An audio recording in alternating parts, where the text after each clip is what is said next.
The magicians that Moses faced. Janus and Jambres. The narrative of Pharaoh's magicians can be found in Exodus 7 and 8, when Moses and Aaron confront the Pharaoh in Egypt and demand that he frees God's people from slavery. In order to validate their message, Moses and Aaron performed miracles.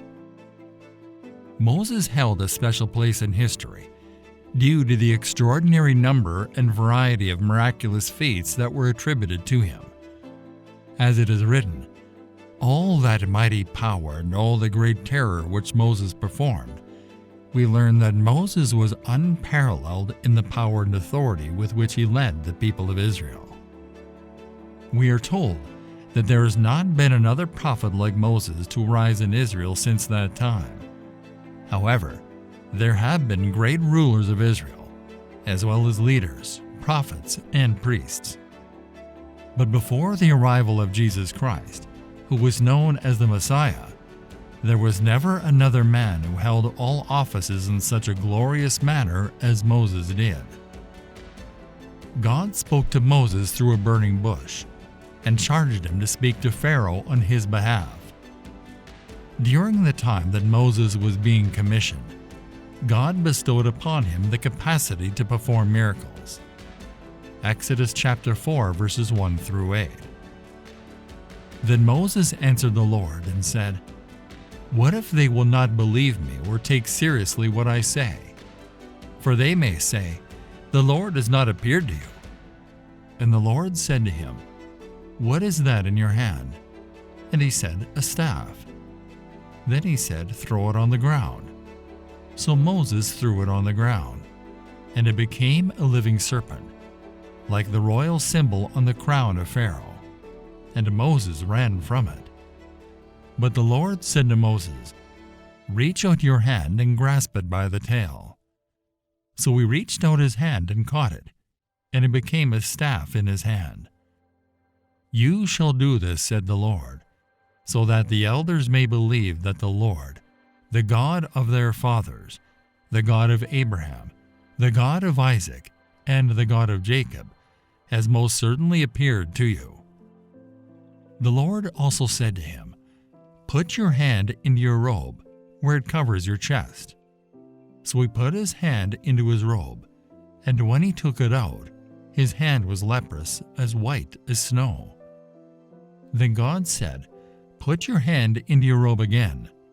So he put his hand back into his robe, and when he took it out, it was restored, and was like the rest of his body.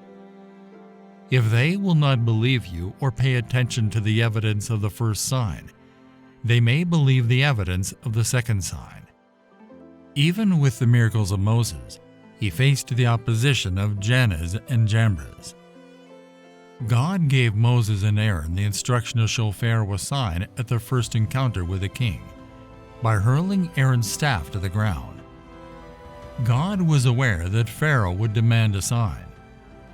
After Aaron did so, the staff in his hand transformed into a snake.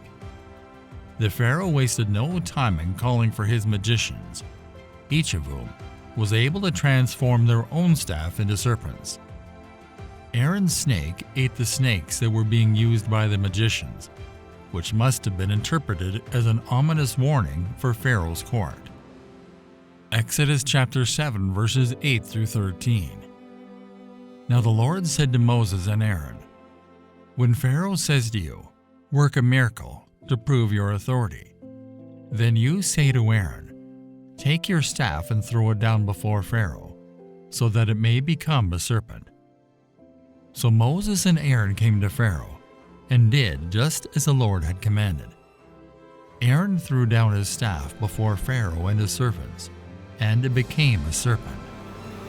Then Pharaoh called for the wise men, skilled in magic and omens, and the sorcerers, skilled in witchcraft, and they also, these magicians, soothsayers, priests of Egypt, did the same with their secret arts and enchantments.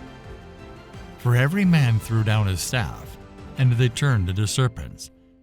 But Aaron's staff swallowed up their staffs. Yet Pharaoh's heart was hardened, and he would not listen to them, just as the Lord had said. Pharaoh's magicians were successful in performing miracles twice more, matching the signs that Moses and Aaron had shown them. The first plague that Moses called down upon the Egyptians was a plague of blood. The magicians were also able to turn water to blood, as Moses had done to the Nile River. Exodus chapter 7, verses 19 through 22. Then the Lord said to Moses, "Say to Aaron, take your staff and stretch out your hand over the waters of Egypt, over their rivers, over their streams, over their pools, and over all the reservoirs of water, so that they may become blood. And there shall be blood throughout all the land of Egypt, in containers both of wood and of stone." So Moses and Aaron did as the Lord commanded. Aaron lifted up the staff and struck the waters in the Nile in the sight of Pharaoh and in the sight of his servants. And all the water that was in the Nile was turned into blood. The fish in the Nile died, and the river became foul-smelling, and the Egyptians could not drink its water, and there was blood throughout all the land of Egypt. But the magicians of Egypt did the same by their secret arts and enchantments. So Pharaoh's heart was hardened, and he did not listen to Moses and Aaron, just as the Lord had said. This is great foolishness here on the part of the magicians. The plagues were cursed from God. Rather than an attempt even to reverse the curse, they decided to turn more water into blood. They also added to the curse of their people. Such is the way of the dark arts. Their aim was not to alleviate the troubles of the people of Egypt. The evil one was trying to show significance rather than help those under him. It was a demented way of thinking, and alas, they did nothing to help their people. The second plague that was visited upon the Egyptian people was a swarm of frogs, and the magicians added to the problem by conjuring their own frogs rather than finding a solution to it. This made the situation even worse. Exodus chapter 8, verses 5 through 7. Then the Lord said to Moses, "Say to Aaron, stretch out your hand with your staff over the rivers, over the streams and canals, over the pools among the reeds, and make frogs come upon the land of Egypt." So Aaron stretched out his hand with his staff over the waters of Egypt, and the frogs came up and covered the land of Egypt. But the magicians, soothsayer, priests, did the same thing with their secret arts and enchantments, and brought up more frogs on the land of Egypt. After this, however, the magicians' authority stopped, as they could not reproduce any further plagues, and they admitted they were witnessing the finger of God in Moses' signs. Exodus chapter 8, verse 19. Then the magician said to Pharaoh, "This is the supernatural finger of God." But Pharaoh's heart was hardened, and he would not listen to them, just as the Lord had said. Satan had given Pharaoh's magicians the power to duplicate some of the signs God performed through Moses and Aaron. So how were the Egyptian magicians ever able to pull off these incredible feats in the first place? Although not as powerful as God, Satan, formerly one of God's highest angels, has the power to deceive, emulate miracles, and even tell the future with a certain degree of accuracy. Acts chapter 16, verse 16. It happened that as we were on our way to the place of prayer, we were met by a slave girl who had a spirit of divination. That is, a demonic spirit claiming to foretell the future and discover hidden knowledge. And she brought her owners a good profit by fortune-telling. The might of God was eventually successful in foiling the Egyptian sorcerers' plans. They were not successful in calling forth gnats. The strength of God is vast enough to easily overcome the force of Satan. Exodus chapter 8, verses 16 through 19. Then the Lord said to Moses, "Say to Aaron, stretch out your staff and strike the dust of the ground, and it will become biting gnats, lice, throughout the land of Egypt." They did so. Aaron stretched out his hand with his staff and struck the dust of the earth, and there were biting gnats on man and animal. All the dust of the land became gnats throughout all the land of Egypt. The magicians, soothsayer, priests, tried by their secret arts and enchantments to create gnats, but they could not, and there were gnats on man and animal.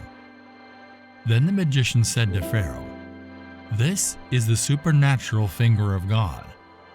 But Pharaoh's heart was hardened, and he would not listen to them, just as the Lord had said. The ability to do miracles by the power of darkness and the willingness to receive them as authentic will characterize the end times. Revelation chapter 13, verses 13 through 15. He performs great signs, awe-inspiring acts, even making fire fall from the sky to the earth, right before people's eyes. And he deceives those unconverted ones who inhabit the earth into believing him, because of the signs which he is given by Satan to perform in the presence of the first beast, telling those who inhabit the earth to make an image to the beast who was wounded fatally by the sword and has come back to life. And he is given power to give breath to the image of the beast, so that the image of the beast will even appear to speak, and cause those who do not bow down and worship the image of the beast to be put to death. Paul examines these particular men when discussing the markers of the last days. 2 Timothy chapter 3, verses 1 through 9. But know this, that in the last days perilous times will come. For men will be lovers of themselves, lovers of money, boasters, proud, blasphemers, disobedient to parents, unthankful, unholy, unloving, unforgiving, slanderers, without self-control, brutal, despisers of good, traitors, headstrong, haughty, lovers of pleasure rather than lovers of God, having a form of godliness but denying its power.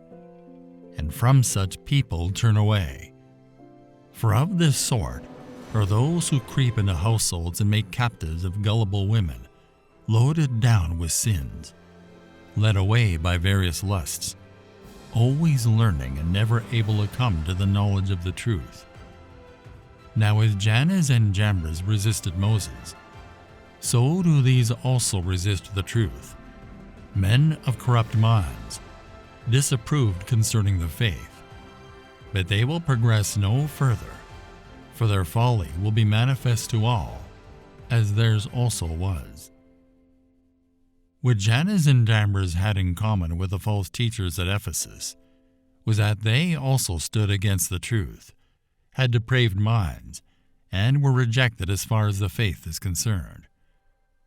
Interestingly, the names of Janus and Jambres are not mentioned in the Old Testament.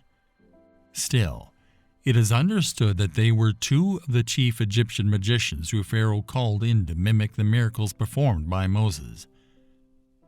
Even as Janus and Jambres were eventually put to shame, though for a while they matched Moses miracle for miracle, and were eventually compelled to give reluctant glory to God, so will the evil men of the last days. Even as Janus and Jambres' power had boundaries, so did Satan's authority, even in the last days. God is still in control. There is hope, triumphant hope in Jesus. During the time of Paul, he wrote about how miracles, or at least apparent miracles, are part of Satan's arsenal. Paul later wrote, 2 Thessalonians chapter 2, verses 9 through 10. The coming of the lawless one is according to the working of Satan, with all power, signs, and lying wonders, and with all unrighteous deception among those who perish, because they did not receive the love of the truth, that they might be saved. Therefore, miracles can be used to prove something is supernatural, but they cannot be used to prove something is true. These Egyptian magicians were intelligent, learned men. However, Paul observed that they did not have the wisdom that comes from God. Some of us are amazed by any real spiritual power, without carefully considering that real power may have a sinister source instead of a godly one. And even if a new power seems to have the answers we've been looking for, we must not be seduced by it, because demonic forces can come masquerading as angels of light. 2 Corinthians chapter 11, verse 15. Therefore, it is not surprising if his servants also disguise themselves as servants of righteousness, whose end will be according to their deeds. Satan's lie has deceived the people of God, including King Saul, into consulting mediums seeking truth. Truth can only be found through the Word of God, and without it, darkness results. Sadly, as Isaiah says, when people do not have the dawn, they wander in darkness and often become angry at God, refusing to come to Him for help. Satan is not an angel of light. Good soldiers of Jesus Christ know Satan roams the earth seeking those whom he may devour. We must be ready.